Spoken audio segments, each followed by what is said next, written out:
Bonjour et bienvenue pour cette nouvelle émission, la 215e édition de J'irai lire des comics chez vous, la première émission de l'année 2016. Bonne année.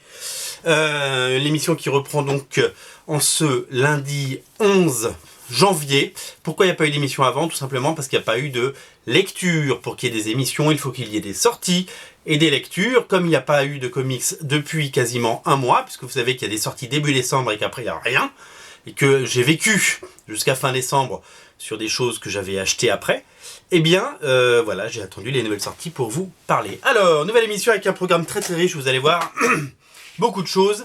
On commence avec, pour moi, un des titres à ne absolument pas rater cette semaine. C'est la sortie de Uncanny X-Men, volume 3, tome 3, chez chez Panini, dans la collection Marvel Now. Faut que je me remette dedans, hein, je suis un petit peu rouillé.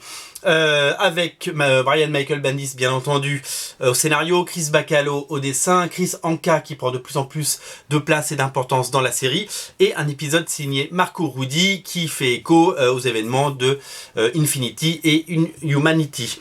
Alors, c'est avec plaisir et délectation que nous retrouvons tous ces auteurs sur cette série. Moi, vous savez que j'ai une affection particulière et absolument sans limite pour le run de Brian Michael Bendis sur All New X-Men et Uncanny X-Men, les deux séries sœurs.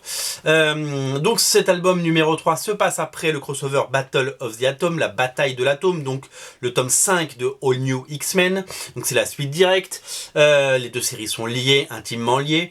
Les jeunes X-Men du passé qui sont arrivés dans le présent ont décidé de suivre Cyclope. Donc ils quittent l'école Jean Grey dirigée par Wolverine pour la nouvelle école Xavier dirigée par Cyclope, et donc qui mène sa révolution mutante et qui est devenu un peu plus extrémiste qu'avant. Il est plus du côté obscur de la force, il est plus du côté dans l'idéologie de Magneto que dans l'idéologie du professeur Xavier finalement. Alors c'est très marrant parce que j'avais un petit peu zappé ces épisodes. Je les ai lus, hein, j'ai tout lu. Alors moi j'ai l'intégrale des Uncanny X-Men et de All New X-Men de Bendis en single. Je me les reprends un par un en album parce que j'aime beaucoup cette collection Marvel Now. Très bon boulot, c'est chapitré, c'est bien fait, c'est plutôt bien produit, c'est beau. Et si vous voulez, j'avais un peu zappé ces épisodes de transition qui font donc suite à Battle of the Atom et qui on n'est pas encore dans l'event qui arrivera après. Alors là ça va jusqu'au numéro 18. Je sais plus à quel moment commence le testament de Xavier, faudra que je vérifie, qui est génial. J'ai adoré le testament de Xavier. Je crois que si c'est le tome 4, c'est les suivants, ce sera parfait parce qu'on va se régaler. Mais en tout cas j'avais un peu zappé ces épisodes, je les ai lus et je sais que j'avais adoré le premier, et là j'ai adoré en le relisant ce week-end, qui met en scène les jeunes, les nouveaux mutants, on va dire. Alors ce ne sont pas les jeunes X-Men du passé revenus dans le présent, c'est tous ces nouveaux X-Men que recrute Cyclope pour son armée, pour sa révolution mutante, et qu'on voit évoluer petit à petit et qu'on apprend à découvrir. Alors comment seront-ils réutilisés par la suite? Nous le verrons, parce que à toutes les générations, si vous voulez, il y a eu des nouveaux mutants, et donc on se souvient des nouveaux mutants bien entendu, on se souvient de la génération X, on se souvient de ceux de Grant Morrison. Est-ce que ceux-là resteront? L'histoire le dira. En tout cas, c'est très très sympa de les voir évoluer, d'apprendre à mieux les connaître, surtout cette histoire avec Emma Frost qui est absolument géniale, dessinée par Chris Bachalo. C'est le premier épisode de cette saga, et rien qu'à lui seul il vaut l'achat de ce volume. Et puis on va focaliser un petit peu donc sur toutes les, enfin voilà, notamment les nanas de l'équipe, emmenées par Illyana, et qui vont un petit peu mener un petit peu leur barque et leur vie. En fait, c'est loin des grosses guerres et des gros combats et de cette fameuse révolution mutante. Ce tome, il est bien parce que c'est un peu un tome de transition, et on apprend vraiment, c'est ce qu'on aime dans les X-Men finalement, c'est voir leur quotidien. On se souvient des épisodes où ils jouent au baseball, les épisodes où ils sont à la piscine, etc. Et où les filles font du shopping. Et voilà, typiquement, on est là-dedans. Brian Michael Bendis s'est vraiment amusé avec ces personnages et nous a fait un numéro génial. Alors bien entendu, il n'y a pas que ça, mais voilà, donc c'est vraiment, alors c'est magnifique parce qu'il y a du Bachalo bien entendu, et c'est vraiment un tome super chouette. Et voilà, moi j'adore cette série, donc ne vous privez pas. Je voulais vous montrer aussi rapidement les pages de Marco Rudy dans un style vraiment différent, un épisode un peu à part, mais plutôt pas mal. Donc voilà, donc c'est plutôt une réussite. Voilà, j'irai au bout de ces All New X-Men, de ces Uncanny X-Men bien entendu, puisque c'est une vraie révélation. Alors voilà, deuxième sortie chez Panini que je me suis procuré la semaine dernière, c'est la série vous savez, je suis assez séduit par ce que fait Marvel et donc Panini sur Star Wars. La série Star Wars est très très bien, la série Dark Vador est bien, la série Princesse Leia est plutôt fraîche et sympathique et c'est bien de la voir un peu mise en scène, alors que finalement on se rend compte que dans la trilogie elle était très présente mais un peu en retrait.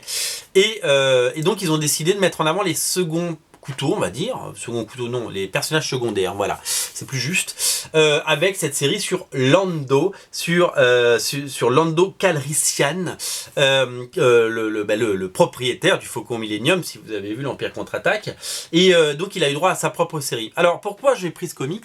Et alors je vais vous dire un truc, je ne l'ai pas encore lu, j'ai pas eu le temps de le lire. J'ai beaucoup de choses à lire, j'ai beaucoup de retard. Pourquoi je l'ai pris ? Je l'ai pris pour 3 raisons. D'abord parce que j'adore Lando, j'adore depuis l'Empire contre-attaque, j'adore ce personnage, il est sympa, il est complètement sous-exploité dans la trilogie Star Wars, il est absolument génial, on a envie d'en savoir plus sur lui, et donc pour moi c'est vraiment parfait. Deuxièmement, c'est écrit par un mec qui s'appelle Charles Soule. Charles Soule, je vous en parle beaucoup, il fait les Inhumans, il fait Daredevil, il fait plein de choses bien, c'est lui qui a fait la mort de Wolverine, il est doué, il est bon, il écrit bien, c'est super chouette ce qu'il fait, c'est propre, et donc je me dis pourquoi pas. Et un dernier bon point, que des avantages, c'est dessiné par Alex Maliv. Alex Maliv qui a fait du Daredevil, Alex Maliv qui a fait énormément de choses dans sa carrière, et Alex Maliv qui nous régale par ses pages. Voilà, quand je vais vous montrer, bah voilà, je vais vous montrer le début, je vais vous montrer des pages, c'est juste magnifique, et c'est vraiment sublimissime.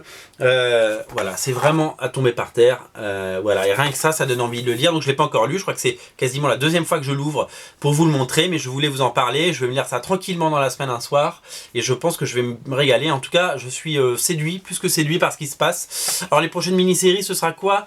Alors il y a un crossover qui arrive entre Star Wars et Dark Vador, donc ça paraîtra très très vite dans les pages du magazine Star Wars. On va avoir une série sur Chewbacca dessinée par Phil Noto, et on va avoir également une série sur Anakin et Obi-Wan, et ça va être chouette.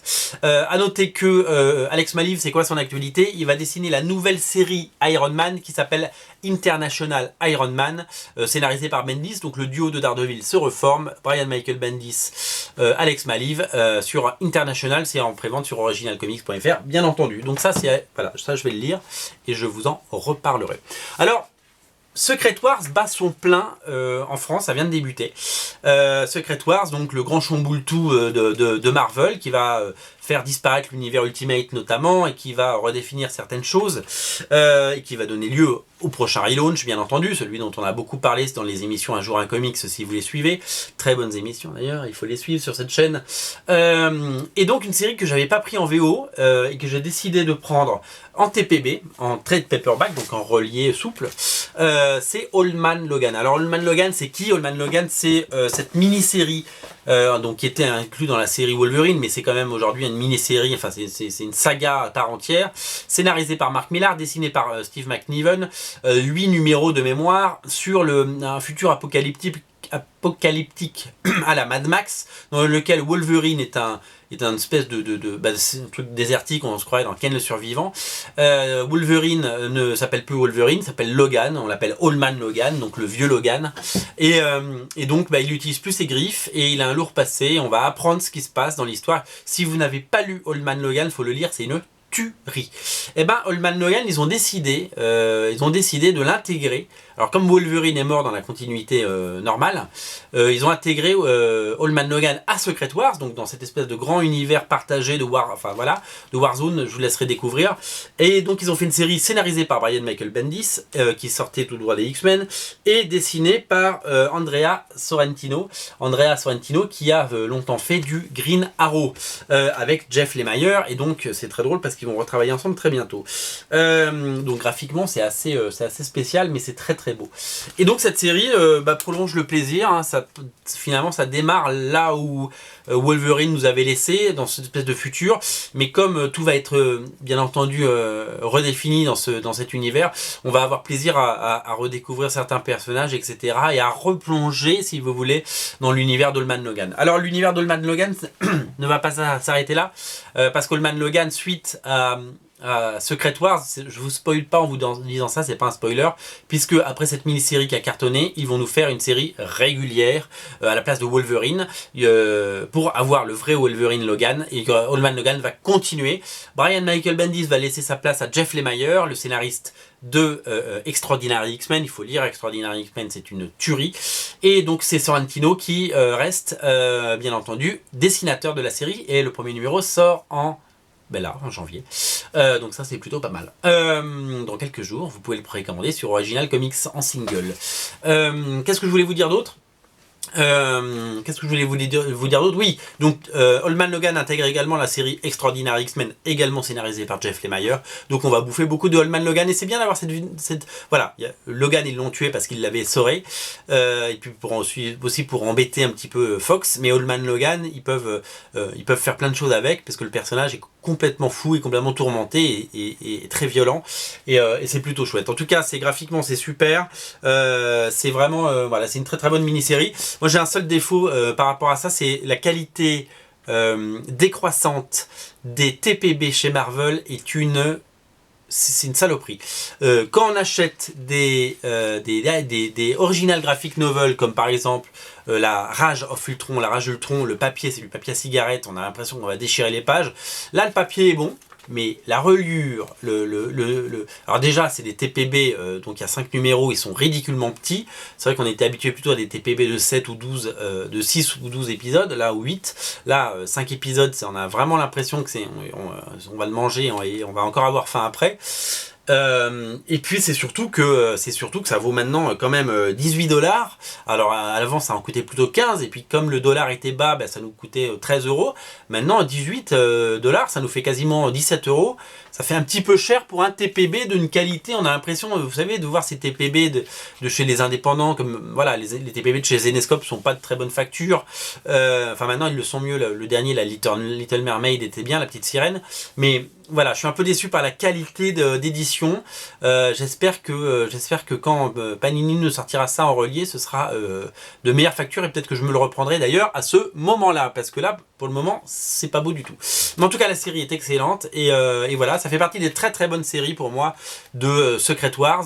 Il y a Old Man Logan, il y a la série Spider-Man Renew Your Vows, il y a la série Age of Apocalypse X-Men. Voilà, il y a des bonnes séries, et celle-là en fait partie. Voilà. Alors, qu'est-ce que je voulais vous montrer d'autre ? Je voulais vous présenter la sortie chez Delcourt du très très attendu Outcast tome 2, alors de Robert Kirkman, donc studio Skybound, qui nous propose déjà Walking Dead, et donc chez Delcourt bien entendu, puisque Delcourt sort tous les titres Skybound de Robert Kirkman. Au dessin c'est Paul Azaceta qui dessine, c'est assez, alors c'est très on va dire c'est très européen comme trait, on va dire, mais c'est vraiment très chouette, c'est vraiment très très bien. C'est l'autre série de Kirkman qui cartonne. Il faut savoir que Walking Dead c'est à peu près 60 000 exemplaires tous les mois aux États-Unis, puis bon, plus des centaines de milliers de TPB dans toutes les langues. En France c'est 100 000 exemplaires au titre, c'est quand même fou. Outcast, je sais qu'il y a eu un second tirage en France du tome 1, puisque j'ai eu l'information de Delcourt, et cette série est aussi le deuxième gros succès de Kirkman aux États-Unis, puisque les autres séries de Kirkman ne marchent pas tant que ça. Super Dinosaur, c'était moins de 10 000 exemplaires. Invincible, qui cartonne et qui est excellent, c'est autour de 15-16 000 exemplaires tous les mois. C'est pas non plus un énorme succès, mais bon, ça reste tout à fait rentable et vivable pour les auteurs, donc tant mieux. Et Outcast, c'est, je crois de mémoire, autour de 30 000 exemplaires. C'est un formidable succès d'édition, et c'est une formidable série. On est un petit peu voilà, t'es plutôt dans le thème de l'exorciste. Ça fait un petit peu écho à un film, c'est Conjuring, je crois, qui parlait récemment de ces choses-là. On est dans la peur, on est dans l'effroi, on est dans le film d'horreur, et moi j'avais un peu peur de retrouver un film d'horreur en comics, en BD, parce que pour moi c'est un style tellement cinématographique que j'avais peur de m'ennuyer en lisant une BD, et ça a marché pour le tome 1 et ça a marché pour le tome 2. C'est une excellente lecture, et voilà, donc c'était un titre très très attendu. Je me demandais pourquoi c'était pas sorti plus tôt chez Delcourt, et c'est disponible, le deuxième tome. La couverture est magnifique, le dessin est magnifique, et Kirkman est vraiment dans un style complètement différent de Walking Dead, propose des choses intéressantes, mais ça on savait qu'il savait écrire des choses très différentes. C'est un succès et c'est tant mieux. Outcast tome 2 est absolument disponible, donc voilà, c'est vivement recommandé. Alors je voulais vous présenter rapidement les sorties chez Glénat Comics. J'ai eu la chance de recevoir les titres de Glénat Comics, travaillant toujours à Glénat Comics, puisque j'ai 2 titres actuellement de la nouvelle collection qui sont Dayman et Shaolin Cowboy. Il y en a d'autres qui arrivent et je vous en reparlerai, j'ai pas le droit de le dire, mais voilà, je continue humblement à contribuer à l'univers de Glénat Comics. Alors en janvier il n'y a rien à moi qui sort, et donc du coup mais je vous présente les titres qui sortent. Le second tome de Drifter de Nick Klein et Ivan Brandon. Alors j'avais pas du tout accroché au premier tome, et je trouve moi j'accroche pas du tout à cette série, mais elle est quand même, enfin voilà, tout ce que je retiendrai, et c'est pour ça que j'ai fait entre guillemets l'effort de la lire, c'est que le tome 2 est absolument c'est aussi beau que le premier, quoi. C'est-à-dire que c'est dommage qu'une série aussi bien dessinée ne soit pas ne soit pas plus originale, en fait. Voyez, c'est pas nul du tout, c'est juste, ça manque un peu d'originalité. C'est une série de science-fiction comme on en a vu beaucoup et lu beaucoup. Voilà, le tome 2 est disponible, je sais que certains d'entre vous l'attendaient, donc voilà, et c'est toujours aussi beau. Je sais pas combien de temps passe l'auteur sur chaque page, mais en tout cas, bravo à Nick Klein, parce que c'est très très beau. Ivan Brandon est un scénariste avec qui j'avais discuté une fois et qui est très sympathique. 2 autres sorties, il semble que Glénat Comics ait décidé de miser sur cet auteur Victor Santos, qui a fait 2 autres titres, Furious et Black Market, dont on avait parlé dans ses émissions.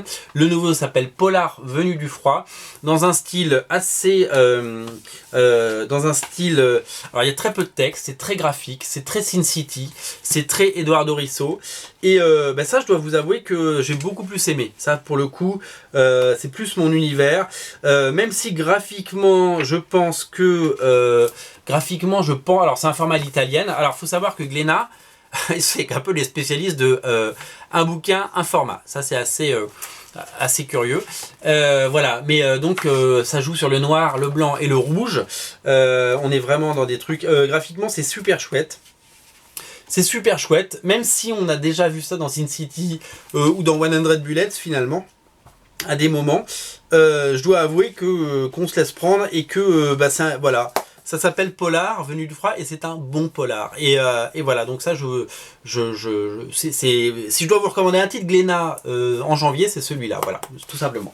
Le dernier, je vous le présente rapidement, parce que j'ai pas compris, il m'a gentiment été envoyé, donc je vous en parle. C'est la sortie de Golem, dans un format, donc on est chez Glénat Comics, dans un format souple, donc encore un nouveau format chez Glénat Comics. C'est signé LRNZ, qui est un auteur, je sais pas qui c'est. A priori, ce serait une espèce de manga italien, en 2 volumes. C'est un manga italien avec plein de pages. Voilà, au-delà du fait que je n'ai pas accroché à la lecture parce que ça me regarde, je ne comprends pas ce que vient faire ce titre dans la collection Glénat Comics. Ce n'est pas un comics, ça ne vient pas des États-Unis, ce n'est pas un format comics, il n'y a pas les codes du comics, on est plutôt dans les codes du manga. Il n'y a pas de cliffhanger, il n'y a pas de format 22 pages, il n'y a pas de chapitre, il n'y a pas de super-héros. C'est pas des auteurs américains, c'est même pas des auteurs américains venus en Europe, c'est pas des auteurs européens qui bossent pour le comics aux États-Unis. Qu'est-ce que ça vient foutre dans la collection Glénat Comics? Expliquez-moi, voilà, je pose la question. Voilà, mais en tout cas c'est très joli. C'est tout ce que je peux dire. J'ai pas du tout accroché à l'histoire.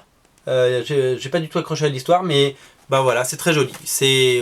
Mais bon, faites-vous votre avis si vous le souhaitez. Alors, qu'est-ce que je voulais vous montrer d'autre? Il est quelle heure? 19 minutes. Sortie après le numéro hors série du numéro 98 de Comic Box. Excellent numéro avec Deadpool, évidemment, qui arrive au cinéma dans un mois. avec je me suis régalé à lire les interviews de Michael Gaydos, créateur d'Alias, Jessica Jones et Joey Kelly. J'ai adoré également l'interview de Marguerite Sauvage, cette française qui travaille dans les comics. Il y a un article hyper intéressant sur le plagiat dans les comics. Et il y a un article très intéressant sur le Wonder Woman de David Finch et Meredith Finch qui sort, je crois, cette semaine. Voilà, donc c'est super. C'est voilà, encore un excellent numéro. Il y a plein de choses à lire. J'ai pas tout lu encore pour tout vous dire, mais il y a vraiment il y a de quoi faire. Voilà. Qu'est-ce que je voulais vous montrer d'autre? Oui, rapidement, je voulais vous montrer que on avait reçu sur originalcomics.fr les sketchbooks de Paolo Pantanella. Je vous avais montré les deux premiers, et donc je vais pas trop me répéter. Je vous avais montré les deux premiers qui s'appelaient Late Hours et Beyond Deadline. Et en fait, il y en avait un plus vieux, mais tout aussi beau, qui s'appelle Late Hours Volume 1. Avec d'autres auteurs, il n'est pas tout seul. Il y a aussi Giuseppe Cafaro et Emilio Leso. Et c'est absolument magnifique. C'est du très très grand Paolo Pantanella. C'est vraiment hyper chouette. Voilà, je vous montre 2-3 pages. Voilà, il y en a 3, c'est disponible dans la rubrique sketchbook d'originalcomics.fr. Je voulais vous les montrer. Et si vous avez, parce que j'ai fait une petite vidéo dédiée, mais ces vidéos-là sont moins vues. Je voulais juste vous montrer que Paolo Pantanella m'avait fait un petit cadeau. Il m'a fait un dessin original de Mary Jane. Et c'est la première fois qu'il dessinait Mary Jane. Voilà, si vous aimez l'auteur de Oniba, voilà, je voulais juste vous le signaler, comme il me restait une petite minute. Je voulais vous montrer ça parce que c'est un auteur que j'adore et c'est vraiment super chouette. Voilà, c'était la 215e émission. On se retrouve, je l'espère, très très vite. Normalement, le rythme devrait revenir à au moins 3 émissions par mois. Voilà. Lisez des comics, il n'y a que des bonnes choses. Et puis, on se retrouve très vite. Salut les amis, bye bye.